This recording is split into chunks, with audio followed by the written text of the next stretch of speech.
Hello my dear student, next question number 24 का optional question हमारे पास में है। क्वेश्चन में गिवन है Cassegrain telescope is build with an arrangement of two mirror placing them 20 mm apart. If the radius of curvature of a large mirror is 200 mm and the smaller mirror is 150 mm, what will be the final image of object at infinity B.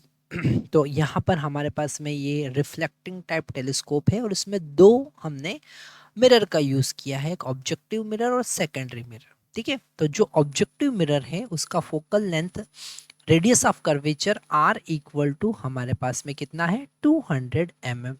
Okay, तो focal length कितना होगा? Focal length definitely 100 mm होगा।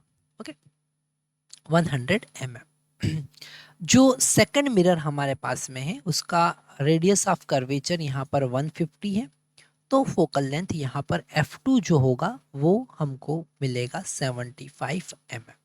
Okay, अब यहाँ से जो infinite पर object रखा हुआ है उससे जो पैरेलल रेज आ रही है वो अगर ये बीच में सेकेंडरी मिरर नहीं हम रखते तो डेफिनेटली वो फोकस पर आके मिलती। मतलब इमेज कहाँ पे बनेगी? फोकस पे बनेगी। मतलब ये रेज जो आ रही है ये फोकस पर आके मिलती, पर बीच में हमने मिरर लगा दिया है, तो ये जो इमेज I1 बना है ये इसके लिए वर्चुअल ऑब्जेक्ट के लिए की तरह बिहेव करेगा। मतलब यहाँ पर ये इसके लिए U2 हो जाएगा, ऑब्जेक्ट हो जाएगा। ठीक है, तो डेफिनेटली इस मिरर से कितने डिस्टेंस पर इमेज बनेगा? That is 100 mm। और दोनों मिरर के बीच का डिस्टेंस कितना दे रखा है? 20 mm। क्वेश्चन में गिवन है 20 mm अपार्ट, है ना। तो यहाँ पर जो डिस्टेंस बचेगा वो बचेगा 180, सॉरी इट इज 80 mm। कितना बचेगा? 80 mm। और ये 80 mm ही U2 होगा। क्या होगा? U2 होगा। मतलब सेकंड मिरर जो है, ये जो सेकंड मिरर है किस टाइप का मिरर है? ये तो भैया कॉन्वेक्स मिरर है। ओके, और रेस किधर से आ रही है ये भी जरा देख लेते हैं। रेस किधर से आ रही है? रेज यहाँ पर राइट हैंड साइड से आ रही है। ये रेज यहाँ पर राइट हैंड साइड से आ रही है, मतलब ये वाला डायरेक्शन पॉजिटिव है। और ऑब्जेक्ट जो रखा हुआ है अब कितने डिस्टेंस पे रखा हुआ है? ऑब्जेक्ट रखा हुआ है 80 mm पर। ओके, और ये डिस्टेंस पॉजिटिव है, मतलब U2 का वैल्यू +80 होगा, +80 mm होगा। तो यहाँ पर ये समझना जरूरी है कि U2 का वैल्यू पॉजिटिव क्यों होगा, क्योंकि यहाँ पर हम वर्चुअल ऑब्जेक्ट का कॉन्सेप्ट यूज कर रहे हैं। अगर हम फार्मूला लगाते हैं 1/V2 plus 1/U2 is equal to 1/F2। Convex mirror है तो फोकल लेंथ तो पॉजिटिव होगा, तो 1/V2 इज प्लस 1 यहाँ पर हम लिख सकते हैं 80, क्योंकि U2 का वैल्यू तो 80 है और F का वैल्यू कितना है? F का वैल्यू है 75, है ना। कितना है? 75। F2 का वैल्यू है 75 mm।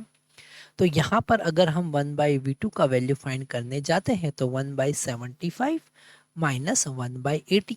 अच्छा, यहाँ पर U2 का वैल्यू, सॉरी V2 का वैल्यू नेगेटिव आ रहा है, -80 इंटू 75 डिवाइडेड बाई 5। ओके, इसे कैंसिल करेंगे तो ये हो जाएगा हमारे पास में 50। कितना हो जाएगा? 50। इसे आगे सॉल्व करेंगे तो V2 का वैल्यू हमारे पास में आने वाला है माइनस 8। 15 8 जा हमारे पास 120 होता है, तो ये हो जाएगा 120 एंड 0 mm। तो अगर इसे सेंटीमीटर में कन्वर्ट करें तो हम लिख सकते हैं -120 सेंटीमीटर। ठीक है, मतलब यहाँ से अब ये राइट हैंड साइड वाला डायरेक्शन जो है वो पॉजिटिव है, तो जब हम अपोजिट डायरेक्शन देखेंगे तो नेगेटिव है। मतलब इमेज जो बनेगा इस वर्चुअल ऑब्जेक्ट का, इमेज कितने डिस्टेंस पे बनेगा? वर्चुअल ऑब्जेक्ट का इमेज बनेगा 120 सेंटीमीटर पर। कितने डिस्टेंस पे बनेगा? 120 सेंटीमीटर बनेगा।